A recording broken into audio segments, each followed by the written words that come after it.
Hey guys, so today we're going to talk about the very people traders tend to have a love-hate relationship with. Yes, the brokers. Today we'll be lifting the lid on the brokerage industry at large with our industry insider and discussing hot topics which will be highly relevant to you if you actively trade or even if you've just considered trading and you haven't got round to it yet.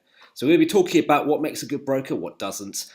How do you know whether you're being taken to a ride or scammed and how you can prevent this? And what common tricks brokers use to hoodwink their clients? We are joined today by Joshua Raymond, who is director of XTB, who is someone we've enjoyed a good working relationship with. Josh has had an illustrious career since graduating, starting at City Index and now in his early 30s, director of XTB. After such a meteoric rise, I think it's safe to say he's something of a luminary in the world of broking. So listen up. Josh, welcome. Thank you very much for having me, Rob. You're welcome. It's great to have you. So we've been in the industry for a very long time, and we know, just like trade your educators, unfortunately, all brokers were not all created equally. So, so what should people, especially market newcomers, look out for when selecting a broker? Yeah, I mean, the market is incredibly saturated, of course, and there's different regulations or different regulators around the world. So, it really doesn't matter where you're located. It's very easy just to do a quick Google search or to be targeted by some brokers from different countries as well as your own country. So you're right, there's just a huge amount of choice. So what sort of helps to separate brokers out? For me, first and foremost, I think in terms of regulation is incredibly important. So we're XTB, we're regulated by the Financial Conduct Authority. Many brokers are here. Great. And I would say, from my experience, the FCA has probably got one of the best reputations as a regulator. Of course, there's other regulators out there, for instance, BaFin in Germany, or different ones, for instance. And so I would certainly, if I'm a retail customer and I'm looking where to go, I'd first and foremost look at where the brokers are regulated and try and choose a broker under a regulator that I trust or have some decent awareness of. One of the benefits of being under the FCA, for instance, is there's certain protections that a customer or retail customer would get. For instance, money segregation, so client money segregation, which is really important. So what that means essentially is if you let's say you open an account with XTB, we're FCA regulated, what that means is that, let's say you put 10 grand in your account, that 10 grand is ring fenced in a separate bank account that is fully segregated from our own money. So that would mean that in the unlikely event that the broker goes bust, that money is still protected. And that is a regulatory requirement. Now, not all regulators do that. So that, for me, is obviously an important element that I think a lot of retail traders should look at. Great. So that kind of handles maybe the risk element in terms of choosing a broker, in terms of the practices that they have to adhere as well, because different regulators have different practices. The other thing I would probably say on that is really it's actually down to you yourself in terms of what you're looking for. Some brokers are kind of maybe better suited to beginners. Some brokers are maybe better suited where you don't need any handling or any customer care and things like that. You just want platform prices and you go to it yourself. So really it is about what you're looking for, what stage of the journey as a trader you're on, and then having a look for the broker that kind of ticks the most boxes that you're looking for, whether it's platforms, spreads, prices, whether they give you any additional benefits, for instance, like cashback or trading bots or anything like that. So it's more of a question you probably have to ask yourself first, and then you need to try and have a look at which broker kind of ticks most of your own boxes.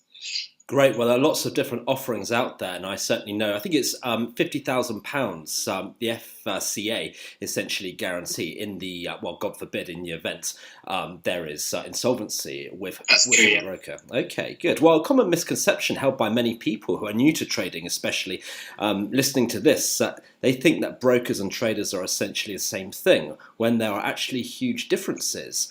So, bearing this in mind, do brokers actually trade, or is this seen as a big conflict of interests? So, I suppose, in terms of whether brokers trade them, presumably you mean the company, or do you mean the individuals that work for the brokers? The individuals that work for the brokers. Right. Okay. So long story short, yes, they do trade. each company, has a different policy in terms of how individuals that work for that company can trade. So at XTB, for instance, we have to report all trades we want to place before we actually place them ourselves with our personal trading accounts. And I think most brokers probably have a very similar policy.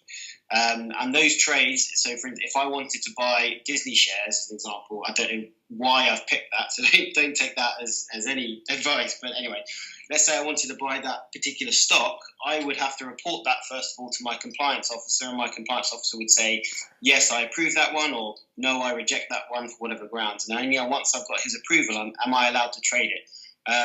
It's a little bit different rules when you're trading some of the bigger volume traded markets like indices, because it's not like my trade is going to move an index market or an FX market.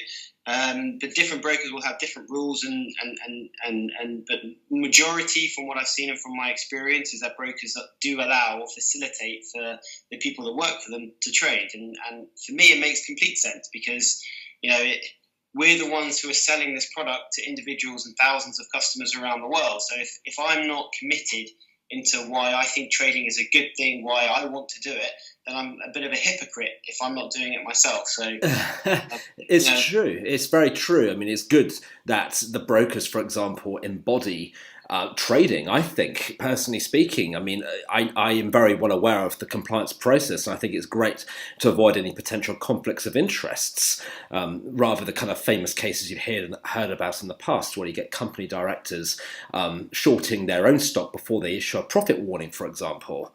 I mean, I've never personally seen, any experience of that, but there's every broker, we're FCA regulated, so we have market abuse procedures in place. So that's all protected, and that's why we have these rules that govern how you can facilitate your own trading account. The one thing I probably would say on top of that is, the customer always comes first anyway. So in no way, shape, or form should any of my personal trading, or any of the guys who work for me, or any of the guys who work in any of our other branches around the world, their trading is always secondary to their jobs, and that's why we have sort of like limits on how many trades you're allowed to place every week or every month, for instance, because it's trying to control that aspect as well, which is very important. Okay, fantastic. So, I mean, for the benefit of those that don't know this, I mean, how do brokers essentially make their money? I mean, there are a number of ways, aren't there? Yeah, I mean, when it comes down to it, if clients aren't trading, then the broker isn't making money. Now, the main primary aspects of that is obviously in the spread. The difference between the buy and the sell price, that's called the spread, and that's why different brokers will offer different types of spread, because then that dictates kind of their margins, like how much money they're prepared to take or they're prepared to make on a particular trade that a client will make. The spread or commission, for instance, on equity trades will be one of the main aspects. Overnight financing, for instance, otherwise known as swaps, that's another smaller part, but that is part of the income side of it. For brokers, and then obviously the other side of it is how they hedge the client trades as well. That is part of an aspect that contributes to how much money a broker makes. So those are the key aspects of how a broker would make its money, and it's all geared towards helping clients to trade and making sure that clients are trading, because if clients aren't trading, then brokers aren't basically making their money. They're not making their spreads. They're not making their commissions, and that's why a lot of brokers are focused more on trying to help clients to trade and to try and make them successful. Because if they're not successful, if a client comes in, has £5,000 in his account, blows it up within the first week, we're not going to see him again, and then that's it. Well, that's the thing. A lot of people seem to think, certainly from the retail audience, that a broker has a vested interest in that one big loss. When in fact, like you say, it's very much within the broker's interest for that client with, say, £5,000 to go trading for years rather than just having that one big loss. Yeah, well, look, we should be completely honest about this. XTB is one of our the reason why I was attracted to working for XTB is because they really believe in transparency. That's why on a deal ticket on a website you see everything to do, all the cost elements of a trade, right? So, and in terms of hedging and all this stuff, we should also be completely honest about it. It's a common maybe misconception that brokers make money when clients lose. If a client loses £10,000 on a trade, that means the broker's made £10,000 on a trade, and that's just simply not true. It's completely inaccurate. The way that what brokers do, and I'm more than happy to explain it, is what we do at XTB Limited, for instance, the UK company, is we hedge all client trades. So if a client does, buys 5 lots of euro dollar, then we're going to go and hedge that 5 lots in the market itself. And we pass that trade on to our liquidity provider, which is our parent company, and then it's up to them how they manage their risk. Now, what most brokers do when they manage their risk is it's not a case whereby they go and think, right, well, I've got Mr. Joe Bloggs here. He's gone long DAX, and you know what? I think Mr. Joe Bloggs is completely wrong. He's a terrible trader, and I'm just going to bet that he's going to lose. That's just simply not the case. What happens with brokers, and it always is with the bigger they are as well, is what you have a risk committee, right? And the risk committee basically sets up what risk parameters you can take on particular markets at any given time. And you're only allowed to accept a certain amount of risk. And what you do is you net off, first and foremost, all of the clients that are long in a market against all the clients that are short of a market. Now, it's not a case that you've got all your trades in one particular market are long, because you've got thousands and thousands of different active customers across the world. So some clients are longer market, some clients are shorter market. And what you do is you net off the longs versus the shorts, and that leaves you out with a certain amount of risk. And then you manage that risk depending on what your risk parameters that are agreed in risk committees are every week. So that's how a broker kind of decides how to hedge. It's impractical to hedge every individual trade, so you always do it on a book basis. And that's the truth of the matter, and that's how it works, basically. Excellent. Well, thank you for the clarification. A lot of people do seem to have that misconception that literally the broker, it's a zero-sum game. Whenever you lose money, the broker makes exactly what you lose. And that's great. That's going to kind of like answer a lot of people's questions here. But I mean, in certain terms of red flags, like you mentioned earlier, not all brokers, unfortunately, are created equally. So what red flags should prospective clients look out for when selecting a broker and know which ones to stay away from?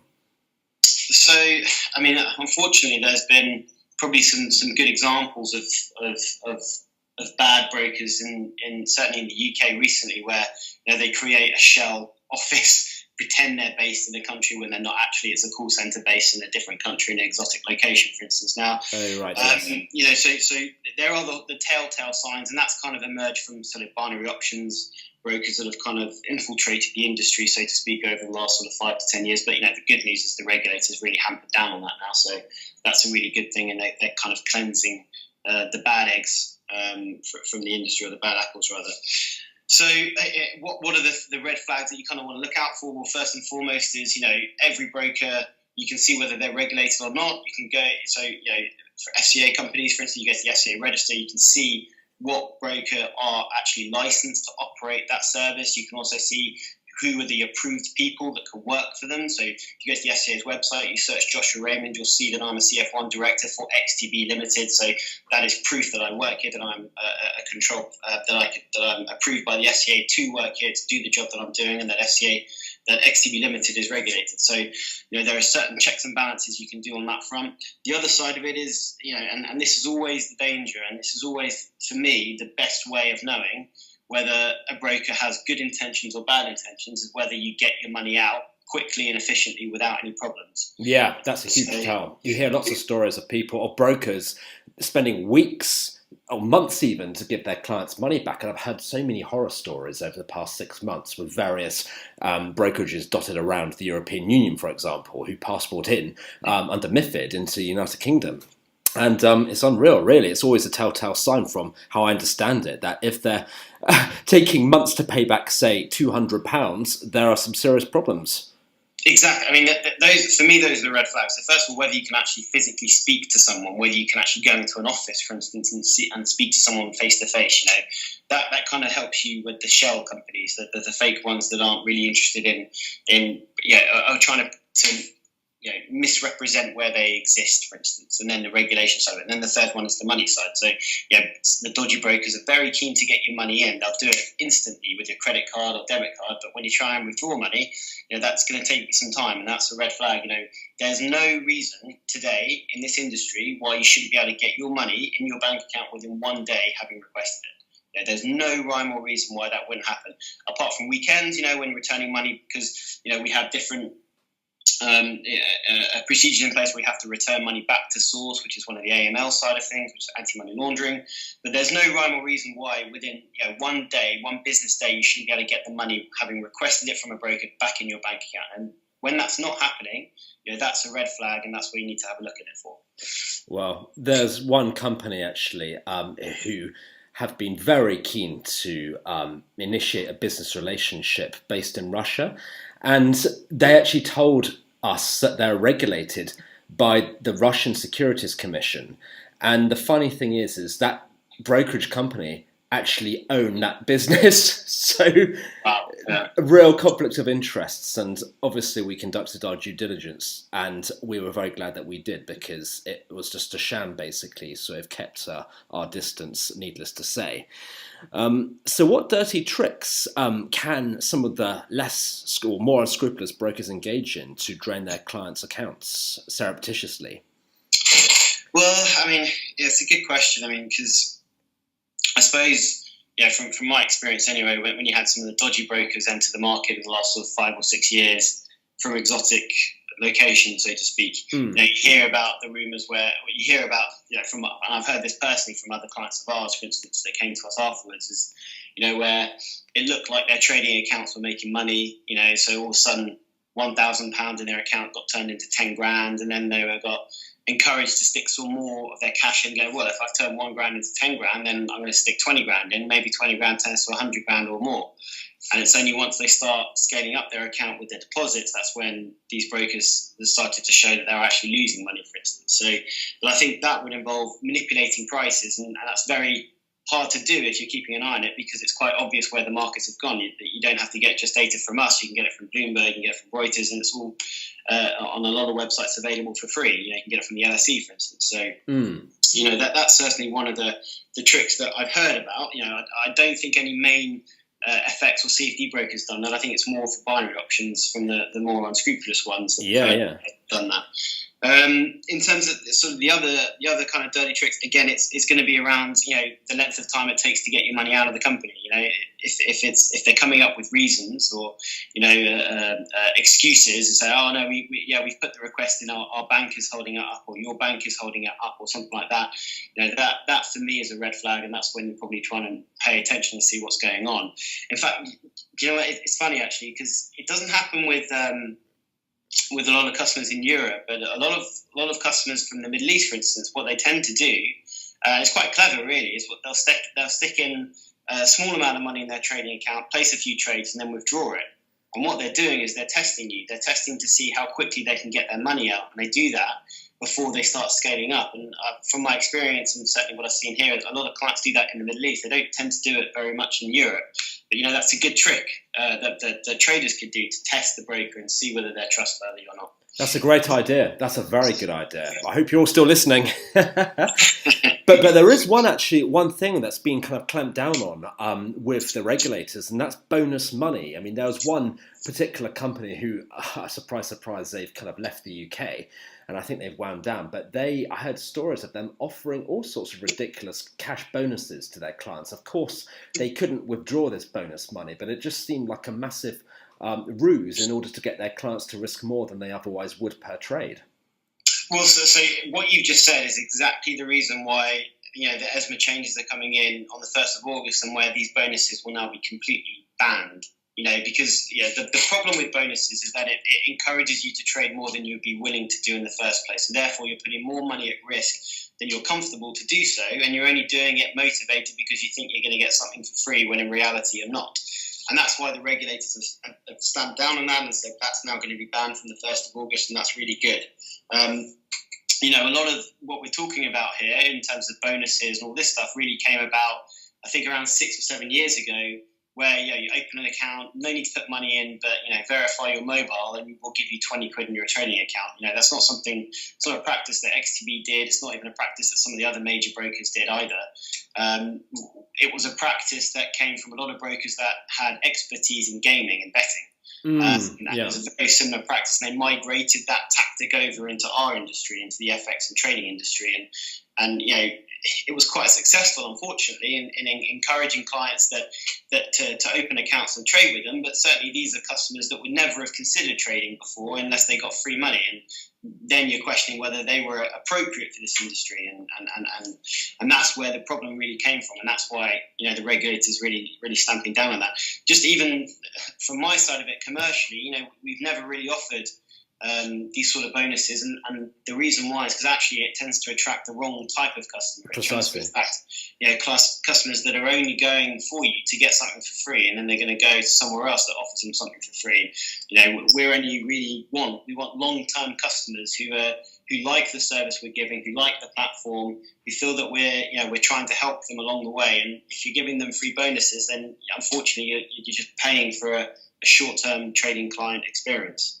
Yeah, I can completely see where you're coming from there, and undoubtedly you're going to get people who will sign up for their bonus money and think that they can withdraw this bonus money, and even though the broker's made no money off them, you've probably got one very dissatisfied client who's going to write bad reviews invariably. Yeah, exactly right. So these big changes with the European Securities and Markets Authority, these leverage restrictions are coming into play on August the 1st, like you say. What exactly does this mean for traders? A lot of people seem quite, ignorant about it, actually. Yeah, it's actually a big worry of mine, is that traders really aren't prepared for what's going to happen. So basically, the European... it's not really the European regulators, it's because they come up with the rules and then it's the local regulator that enforces it. And it's called product intervention, basically, which basically means that they've come up with these rules that will last for at least the next 3 months, although we think it'll be much longer than that. And the idea behind it is to try and protect customers more from the unscrupulous type of brokers. And the changes that will be is I think... the main one is leverage. So at the moment, XTB as an example, we offer 200 to 1 leverage on major FX pairs. Some other brokers may offer 400 to 1 or 500 to 1, which frankly is ridiculous anyway. But and what will happen is that from the 1st of August, any trades placed on major FX pairs will go down to a maximum of 30 to 1, which is a big change. If you're used to 100 to 1, 200 to 1, to go to 30 to 1 is quite a big change. The second element would be so major indices, for instance, is 20 to 1, and commodities 10 to 1, cryptocurrencies 2 to 1. So what it's doing is that change is trying to limit the exposure that a retail customer can take in return for the amount of money that they've invested. Now, that's a key thing, because what it means is that if you're used to trading a certain amount for, say, $5,000 in your account, the amount that you're used to trading is now going to be cut quite significantly. So that $5,000 doesn't buy you anywhere near the amount of exposure you're kind of used to. From my experience, what that will typically mean is that clients will actually end up probably funding their accounts more, because when you trade, I don't know about you, Rob, but when I trade, I'm used to a certain amount of return in terms of my trading size, right? So if I'm trading gold, for instance, then I'm used to knowing that, if gold moves up like 10 pips, then I'm going to make this amount of money. And I think a lot of retail customers are exactly the same mindset. So if you're used to that sort of return in terms of trade size or pip size or whatever, then you kind of try and get back as close to that as possible, which means that clients will end up putting more money in their account in the short term. So I don't think it'll be back to the same levels as before, but I definitely do think clients will end up having to put more money in their account. The second element, clients will actually hold on to trades a lot longer. And that could be a good thing, it could be a bad thing. We're not really sure yet, because you're expecting a certain amount of movement and you've got a particular goal in mind, a certain profit target or loss target, or whatever you want to call it, and that will ultimately end up, I think, in clients keeping their trades open for longer.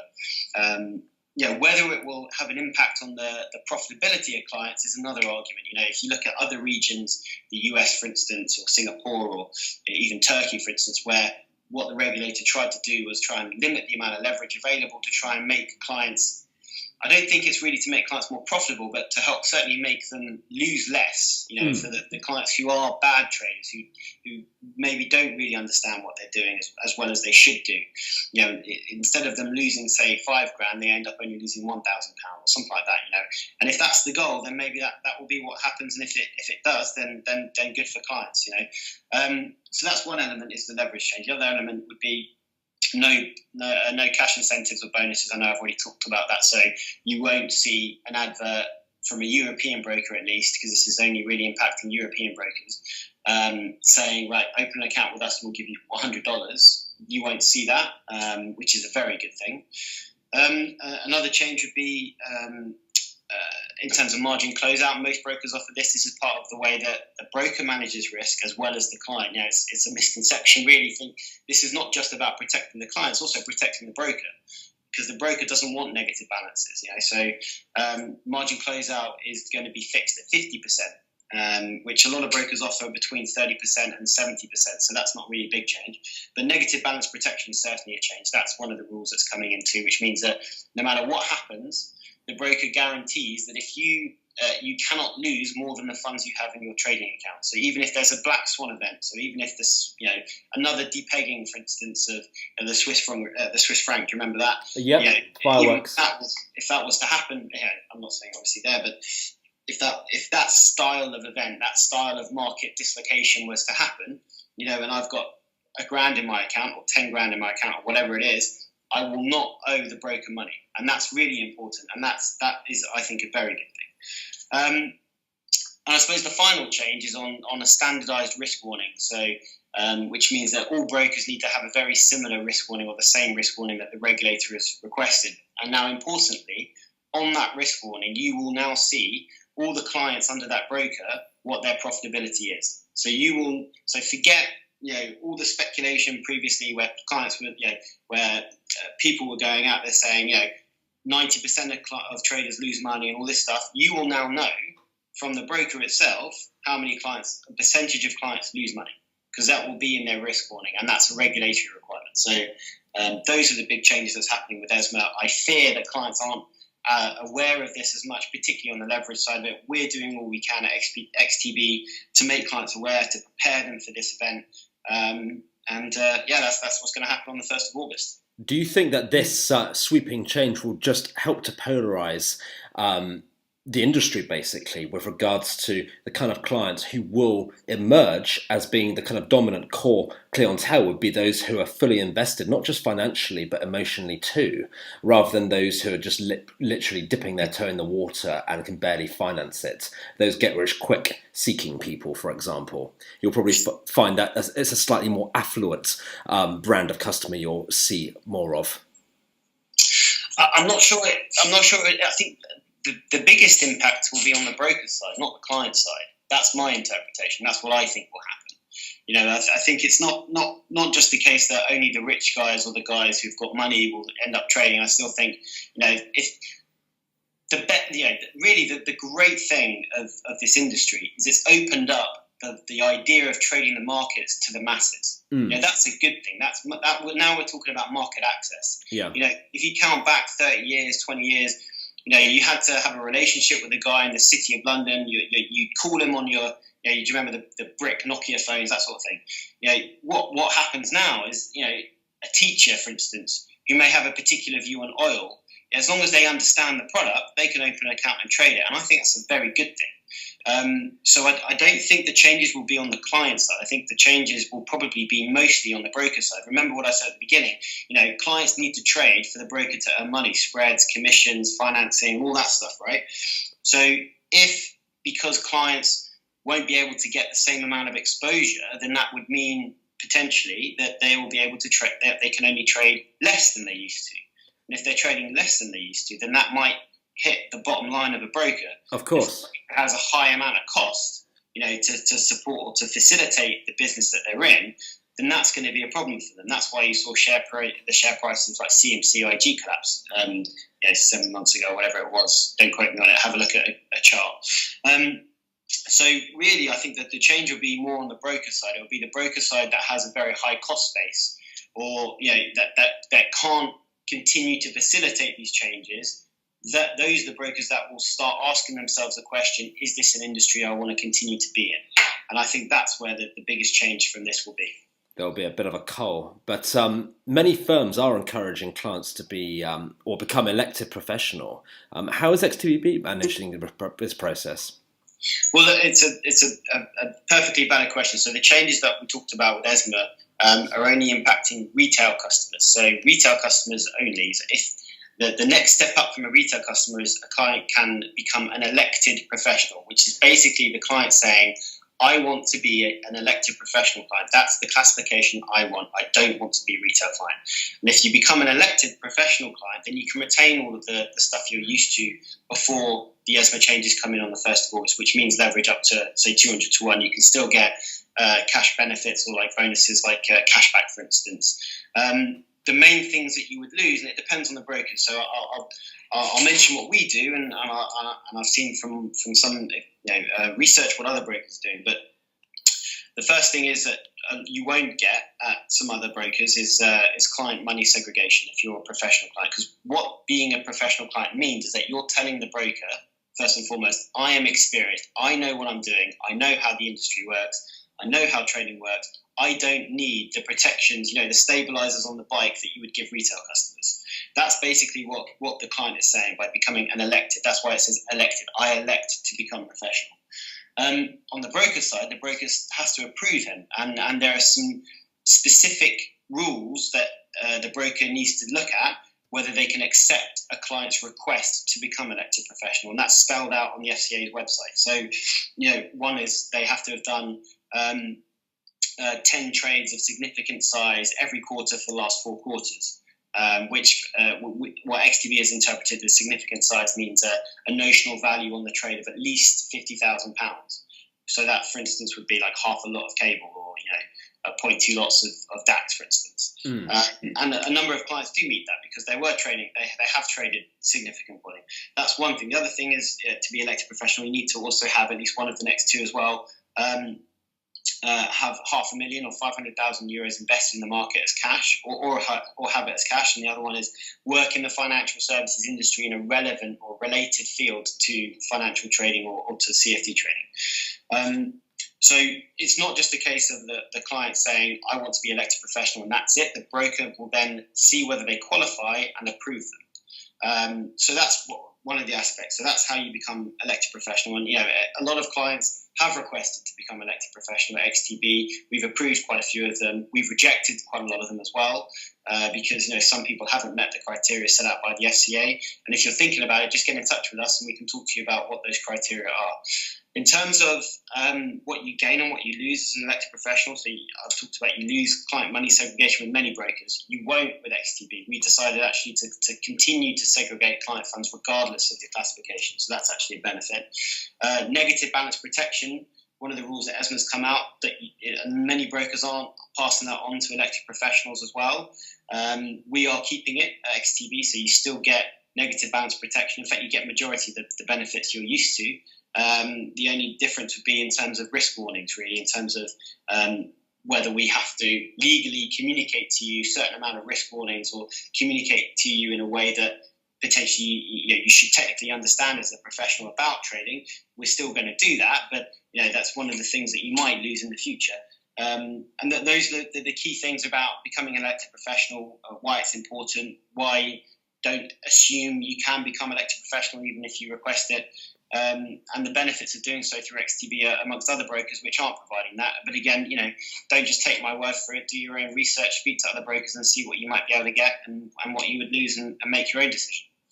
Fantastic. Well, it's great that people who are elected professionals retain the benefits where with other brokers they would lose them automatically. That's great. And that's very reassuring to hear, actually. Well, for those, I know we're running out of time, Josh, and we appreciate that you're a busy man. Quickly, for those people who want to find out more about you and XTB, where can they find you online? So, please just come to our website at xtb.com. You'll see information about XTB, what sort of products and prices that we offer. If you want to speak to me, I'm more than happy to speak to you on the phone, or you can send an email to me. Just go to the Contact Us page on XTB's website, and I've been more than happy to spend as much time with you. Or my personal email address is joshua.raymond@xtb. Send your questions, and I'll make myself available for you. Fantastic, Josh. Well, thank you so much for your time. It's been great talking to you. Thanks for having me, Rob, and it was fun. Let's do it again sometime.